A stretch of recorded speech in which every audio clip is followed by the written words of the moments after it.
प्रधानमंत्री नरेंद्र मोदी पर Rahul Gandhi personal attack कर रहे हैं। नरेंद्र मोदी के वॉकिंग स्टाइल पर सवाल खड़े कर रहे हैं। बहुत कम लोगों को पता है प्रधानमंत्री नरेंद्र मोदी के काम करने का तरीका है क्या।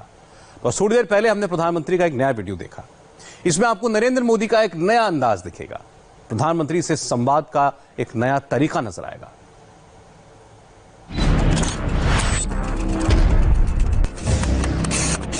6 वर्षों में आपने प्रधानमंत्री मोदी के 6000 वीडियो देखे होंगे,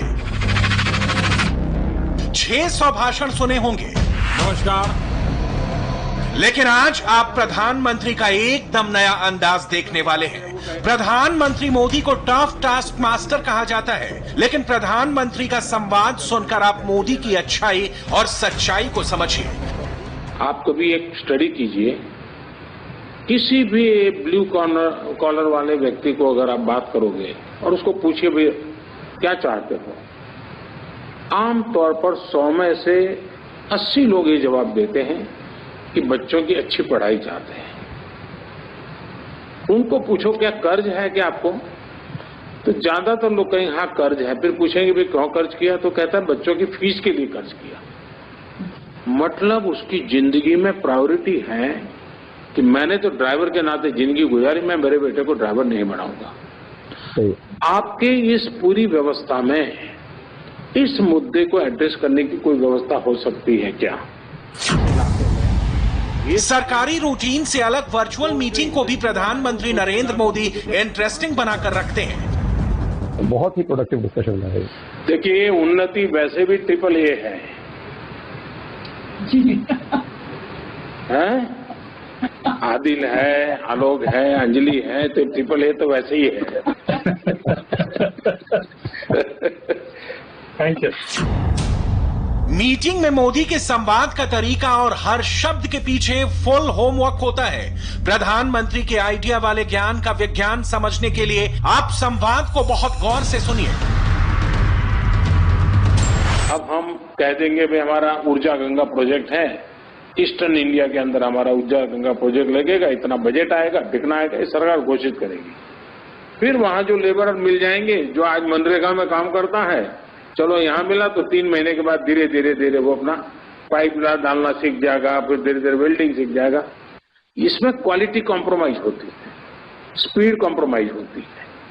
अगर हमें पता होगा भाई ये प्रोजेक्ट है, तो अब ITI को हम पहले से कहेंगे कि देखिए ये 6 कोर्सेज हैं जो इस इलाके के बच्चों के लिए जरूरी हैं, तो उनको आने वाले 8-10 साल के लिए काम मिल जाएगा। क्या हमारा उन्नति +1 इन चीजों में, नॉट लिमिटेड टू जैसे वो शादी ब्याह वाली होती है वैसी वेबसाइट न बन जाए, उससे कुछ आगे बने, तो ऐसा क्या कर सकते हैं? तो जो वर्कर्स का जॉब ढूंढने का आपने पहला पॉइंट रेज किया कि वो अपने लोकेशन के आसपास करना चाहते हैं, ये हम भी काफी सुन रहे हैं, जैसे हमने उनसे बात करी है। अभी पहले स्टेप में हमने उनको एक फैसिलिटी दी है उन्नति ऐप पे कि वो अगर बिहार में बैठे हो तो ये बोलने की जरूरत नहीं कि मुझे मुंबई में ही जॉब मिल सके। एक बटन के साथ वो बोल सकते हैं मुझे अपने आसपास जॉब चाहिए। अब वो इंडस्ट्रियल जॉब शायद अभी वहां पे ना हो। प्रधानमंत्री मोदी हर दिन ऐसे संवाद के कई सेशन में अफसरों और एक्सपर्ट के साथ घंटों चिंतन और मंथन करते हैं। यहाँ प्रधानमंत्री नरेंद्र मोदी और अफसरों के बीच out of the box idea तलाशने के लिए सीधा संवाद चल रहा है। अपना स्थान छोड़कर के बाहर जाएं, वो स्थिति एकदम लास्ट प्रायोरिटी रहेगी। ज्यादातर लोग, मैं as far as blue collar is concern उनकी बात कर रहा हूं, तो उनके मन में यही रहेगा कि भाई मेरे गांव के पास, मेरे तहसील में, या शाम को घर लौट आऊं, ऐसा कहीं काम मिल जाए तो अच्छा होगा। निष्कर्ष पर पहुंचने से पहले प्रधानमंत्री बहुत ध्यान से सबको सुनते हैं और जब बोलते हैं तो अपने टाइम का पूरा ख्याल रखते हैं। एक विषय मेरा लंबा हो रहा है जरा ज्यादा, लेकिन दूसरा है ग्लोबल मैपिंग मैन पावर की रिक्वायरमेंट का। अगर हमारा वर्ल्ड बेस्ड उन्नति है तो फिर वो ग्लोबल प्लेटफॉर्म भी बनना चाहिए। और दुनिया में किस प्रकार के मैन, साइंस के टीचरों की बहुत बड़ी मांग है, मैथ्स के टीचरों की बहुत बड़ी दुनिया में मांग है। लेकिन कुछ देश ऐसे हैं कि जहां लैंग्वेज प्रॉब्लम है। हम भारत में साइंस टीचर को अगर वो लैंग्वेज के साथ तैयार करें तो उसको इमीडिएट वहां जॉब मिलने वाला है। तो मुश्किल काम नहीं।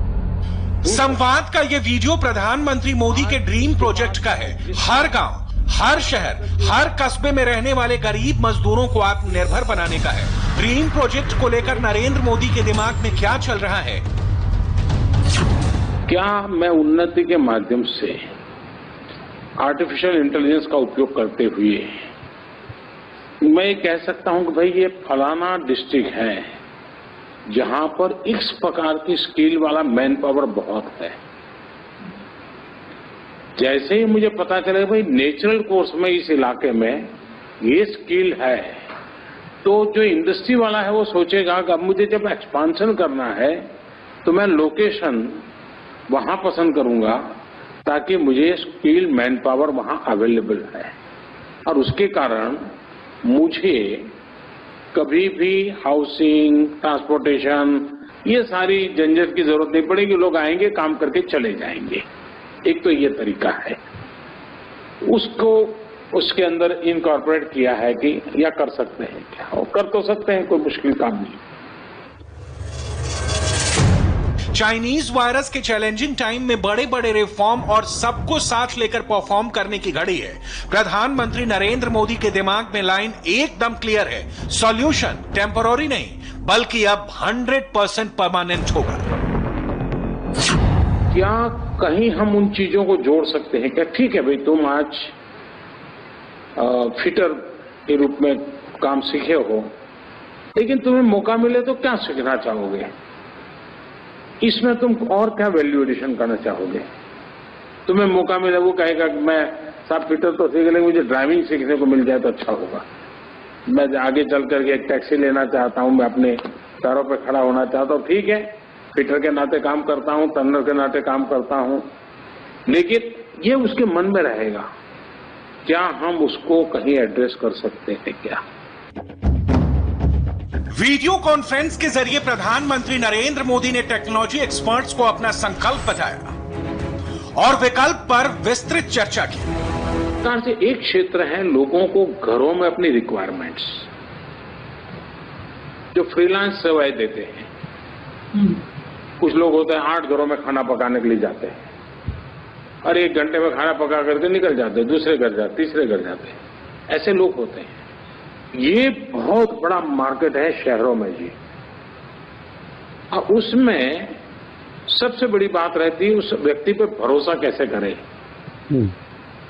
तो आप ये जो अप्लाई करने वाला है, जिसको जॉब चाहिए, काम चाहिए, उसके संबंध में ऑथेंटिक कोई ओपिनियन देने वाली कोई नेटवर्क इसके साथ जुड़ सकता है क्या? इसमें यूजर रेटिंग होती है, तो इसमें ये प्लेटफॉर्म में 2 तरह के यूजर हैं। एम्प्लॉयर भी यूजर है, एम्प्लॉय भी यूजर है। काम देने वाला, काम खोजने वाला। तो अगर वो म्यूचुअल यूजर रेटिंग देने लगे, मैंने पहले ही कहा, वो शादी ब्याह वाला मामला है, वो प्लेटफॉर्म वाला ये तय नहीं कर सकता है उसका घर चलेगा कि नहीं चलेगा। जी, तो झगड़ा हो सकता है, दूसरे दिन भी हो सकता है। मेरा वो मुद्दा नहीं है।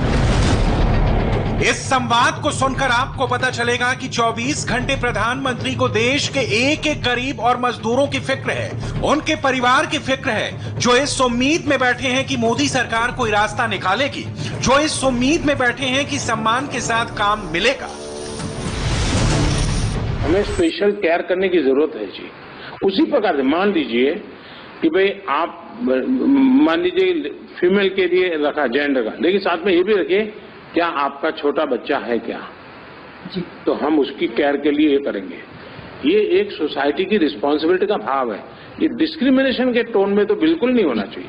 हाँ, इसमें जो बेनिफिट्स हैं जो एम्प्लॉयर्स देते हैं, और इसमें ना एम्प्लॉयर रेटिंग का सिस्टम भी बन सकता है कि कौन अच्छा एम्प्लॉयर है। प्रधानमंत्री का लहजा, प्रधानमंत्री नरेंद्र मोदी का सेंस ऑफ ह्यूमर गजब है। नरेंद्र मोदी का ऐसा संवाद आपने पहले नहीं देखा होगा। आगे चल करके पब्लिक लाइफ में आपने पीएम मोदी को भाषण करते हुए देखा और सुना होगा, लेकिन प्रधानमंत्री के तौर पर पीएम का वर्किंग स्टाइल बहुत खास है। किसी भी सब्जेक्ट पर नतीजे पर पहुंचने से पहले पीएम मोदी उसकी एक एक बारीकी को जानते हुए उसकी तह तक पहुंचते हैं। अपने अनुभव, ज्ञान और तर्क को दूसरे अधिकारियों और विशेषज्ञों के साथ खुलकर साझा करते हैं, उनकी बातों को पूरे तरीके से समझते हैं और ये सब कुछ होता है एक टीम वर्क में। एक बार जब वो नतीजे पर पहुंच जाते हैं, फिर उनकी भूमिका हो जाती है हार्ड टास्क मास्टर और गोल अचीवर की।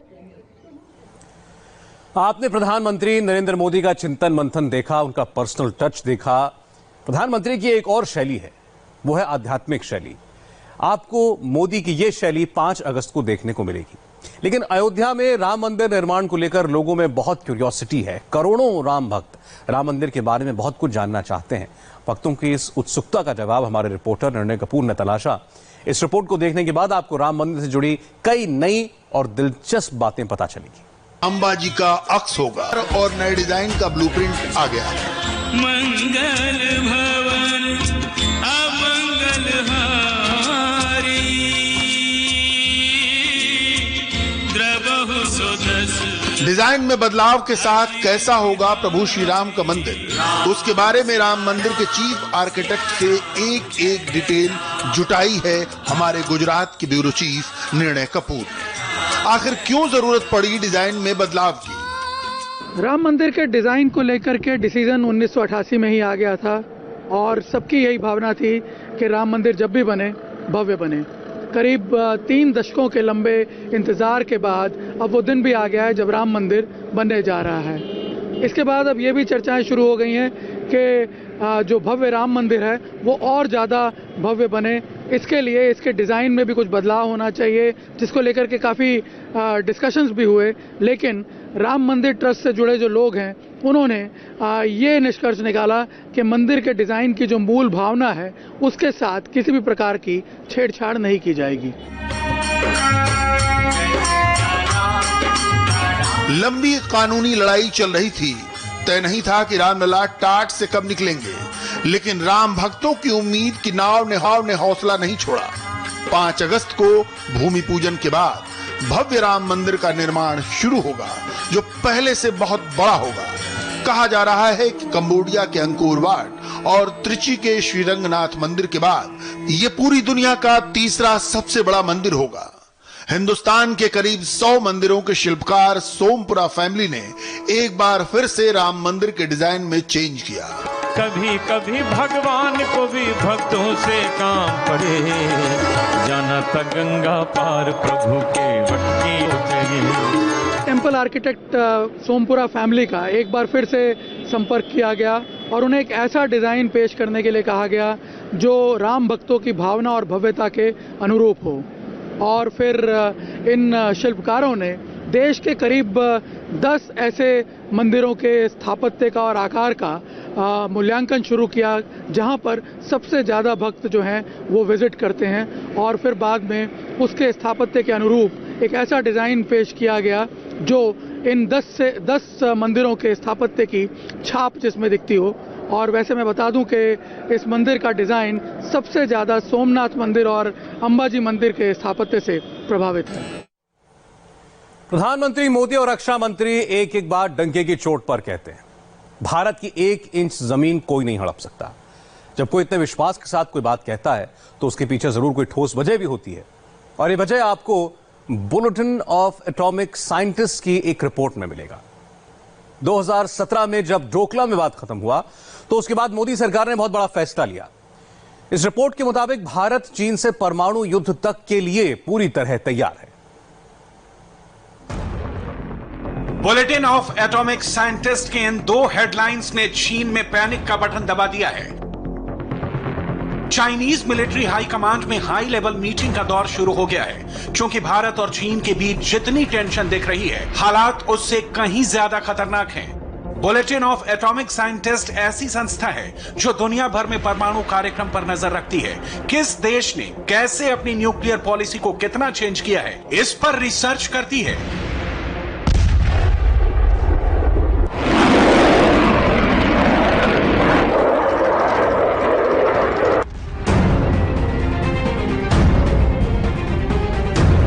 इस साइंटिफिक जर्नल के मुताबिक भारत चीन के बीच युद्ध, हल, न जल तक सीमित नहीं रहेगा, बल्कि अगर जंग की आग भड़की तो फिर परमाणु धमाका तक हो सकता है। न्यूक्लियर वॉर की धमकी बात बात पर पाकिस्तान देता है, लेकिन BOAS के मुताबिक भारत ने अपने परमाणु सुरक्षा रणनीति में बड़ा फेरबदल किया है। भारत ने अपनी न्यूक्लियर पॉलिसी पाकिस्तान की बजाय चीन पर शिफ्ट कर दी है। भारत 3 नए एटॉमिक हथियारों को तैयार कर रहा है। इसके अलावा 150 से 200 परमाणु बम बनाने के लिए प्लूटोनियम इकट्ठा कर रखा है।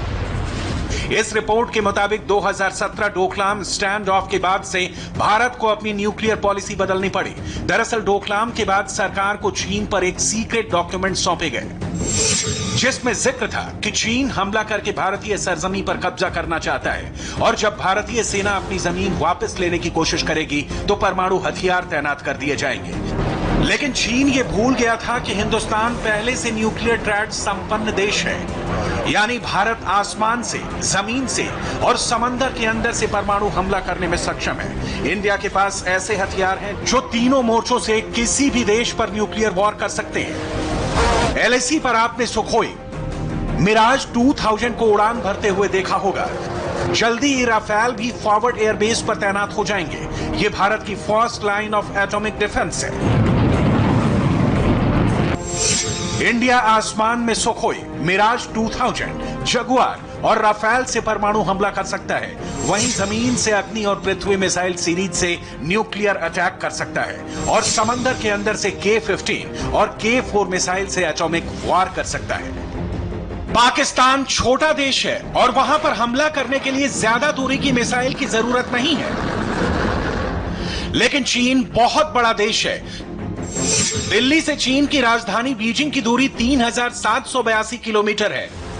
ऐसे में अगर दोनों देशों के बीच जंग होती है तो काफी लंबी दूरी की मिसाइल की जरूरत पड़ेगी और इसके लिए भारत के पास अग्नि सीरीज की मिसाइल मौजूद है।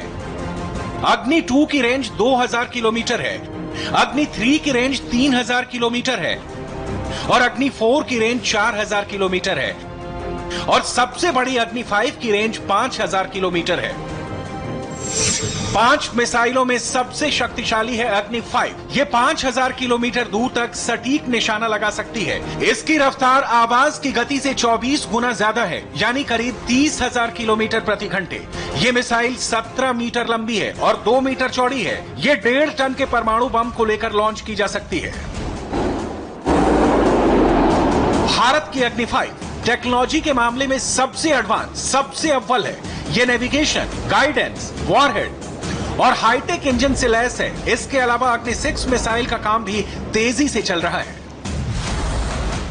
ऐसा दावा किया जा रहा है कि अग्नि 6 की रेंज 11 से 12,000 किलोमीटर तक होगी। यही वजह है कि अग्नि 5 का नाम सुनते ही पाकिस्तान और चीन के होश फाख्ता हो जाते हैं। भारत के पास 120 से 130 एटम बम है और चीन के पास 270 परमाणु बम है। Bharat no first use policy को मानता है। चीन कहने के लिए इसी नियम का पालन करता है। नो फर्स्ट यूज पॉलिसी का मतलब होता है कि किसी भी हालत में, युद्ध की किसी भी परिस्थितियों में एटम बम का इस्तेमाल पहले नहीं होगा जब तक कोई दूसरा न्यूक्लियर वॉर शुरू नहीं करता है। लेकिन चीन पर भरोसा करना खुद को धोखा देने के बराबर ही है। जिनपिंग और कम्युनिस्ट पार्टी अपनी सत्ता बचाने के लिए किसी भी हद तक जा सकते हैं। ऐसे में न्यूक्लियर ट्रेंड भारत को चीन के खिलाफ बड़ी ताकत देता है। बुलेटिन ऑफ एटॉमिक साइंटिस्ट ने एक ऐसी बात छापी है जिसने चीन को सबसे ज्यादा चिंता में डाल दिया है। रिपोर्ट कहती है कि भारत 3 तरह के हथियार बना रहा है और ये जल्द तैयार हो सकते हैं। ये ऐसे वेपन होंगे जिसके बारे में किसी को कुछ नहीं पता है। भारत के न्यूक्लियर वेपन और परमाणु युद्ध नीति की जिम्मेदारी स्ट्रेटेजिक फोर्स कमांड के पास है। कई बार इसको स्ट्रेटेजिक न्यूक्लियर कमांड भी कहते हैं। इस कमांड की स्थापना 2003 में की गई थी। इस कमांड के कमांडर अभी एयर मार्शल NJS ढिल्लों हैं। एटॉमिक हथियार को कब, कहां, कैसे भेजा जाएगा, कहां पर से किस स्ट्रेटजी के साथ परमाणु वार किया जाएगा, सब स्ट्रेटेजिक न्यूक्लियर कमांड के अंदर में आता है। भारत ने इस कमांड के बारे में ज्यादा जानकारी सार्वजनिक नहीं की है। इस कमांड की हर एक एक्टिविटी को टॉप सीक्रेट रखा जाता है। ना गूगल करने से कुछ मिलेगा और ना ही इसका जिक्र कोई सेना का अधिकारी करेगा। आपने इंडिया की न्यूक्लियर पावर देखी, अब जरा आपको चीन की मिसाइल ताकत के बारे में बताते हैं, क्योंकि दुश्मन को हराने के लिए उसकी ताकत और कमजोरी दोनों ही डिटेल की जानकारी होनी चाहिए। चीन की डोंगफेंग 5 दुनिया की दूसरी सबसे ताकतवर एटमी मिसाइल है, जिसका वजन 1,83,000 किलो है। इसकी रेंज 12 से 15,000 किलोमीटर है। इसे जमीन से लॉन्च किया जा सकता है। इसके बाद नंबर आता है चीन की यार्स मिसाइल का। इसका वजन करीब 49,000 किलो है और इसकी रेंज 12,000 किलोमीटर तक है, जो जमीन से लॉन्च हो सकती है। चीन की डोंगफेंग 31x31A मिसाइल रॉकेट से लॉन्च हो सकती है। 42,000 किलो वजन की यह मिसाइल 8 से 11,000 किलोमीटर तक मार कर सकती है। चीन को लगता था कि वो भारत के किसी भी कोने पर मिसाइल से हमला कर सकता है, लेकिन पिछले कुछ साल में भारत ने चीन को फोकस करते हुए अपनी युद्ध नीति पूरी तरह से बदल दी है, जिसके बाद से अब मुकाबला बराबरी का है। आर्मी, एयरफोर्स, नेवी और मिसाइल पावर, हर एक मोर्चे पर भारत चीन के बराबर या उससे ज्यादा ताकत रखता है। पिछले 6 साल में जिस तरह से हिंदुस्तान ने अपनी मिलिट्री ताकत बढ़ाई है, उसने LAC में भारतीय सेना को बहुत मजबूती दी है। आज बीजिंग से लेकर चीन का हर एक बड़ा शहर भारतीय मिसाइल की रेंज में है। किसी भी जंग में जिस सेना के पास जितने ज्यादा सरप्राइजिंग एलिमेंट होते हैं, उतनी ज्यादा उसकी जीतने की उम्मीद होती है। और इस बार भारतीय सेना चीन की हिस्ट्री, जियोग्राफी सब बदलने के लिए तैयार है और बेकरार भी। चीन का पक्का इलाज तो भारत की सेना कर देगी, लेकिन कोरोना के परमानेंट इलाज का पूरी दुनिया को बेसब्री से इंतजार है। एक बार फिर अभी महाराष्ट्र से कोरोना के परेशान करने वाले आंकड़े आए हैं। कितना बढ़ा कोरोना मीटर इस बार, देखिए एक ब्रेक के बाद।